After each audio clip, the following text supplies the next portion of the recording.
আজকের এই মামলা শাহবাগ থানার মামলা নম্বর 23/3/2025। এটা বৈষম্য বিরোধী আন্দোলনের একটা হত্যা মামলা। ভিকটিম মনির এই মামলায় গুলিবিদ্ধ হয়ে নিহত হন।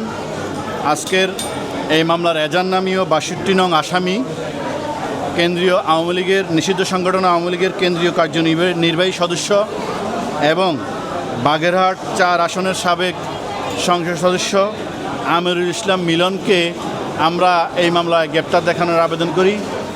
বিজ্ঞ আদালত আমাদের বক্তব্য শুনে আজকের এই মামলার এজান নামীয় আসামি আমিরুল আলিম মিলনকে সোন অ্যারেস্টের আবেদন মঞ্জুর করেন।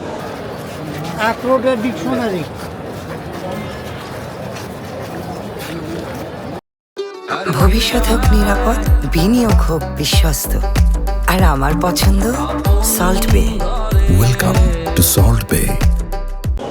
বাংলাদেশ আওয়ামী লীগের কেন্দ্রীয় নির্বাহী সংসদের সদস্য এবং বাগেরহাট 4 আসনের সাবেক এমপি জনাব অ্যাডভোকেট আমির আলম মিলন এমপির আজকের একটি শাহবাগ থানার মামলা নম্বর 23/3/2025 মামলায় গ্রেপ্তার দেখানো হয়েছে এবং উক্ত মামলায় উনি 62 নম্বর আসামি হিসেবে এজাহারভুক্ত আসামি, যার ফলে বিজ্ঞ কোর্ট ওনাকে যে গ্রেপ্তার দেখানোটা সেটা মঞ্জুর করেছে।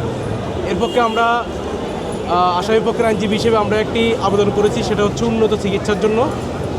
সেটা হচ্ছে উনি অনেক দিন থেকে প্রায় অসুস্থ এবং জেলে থাকা অবস্থায় গত প্রায় আরেকটি মামলায় পল্টন থানার মামলায় 25/9/24 এই মামলায় দীর্ঘ 15 মাস ধরে উনি জেলে হাজতে আছেন এবং জেলে হাজতে থাকা অবস্থায় পূর্বের রোগ ব্যাধি সহ নতুন রোগ ব্যাধিতে আক্রান্ত হয়েছেন।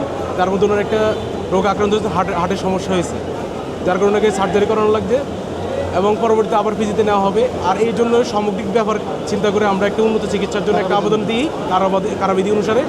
বিজ্ঞ আদালত তা মঞ্জুর করে এবং সে আবেদন মঞ্জুর করে।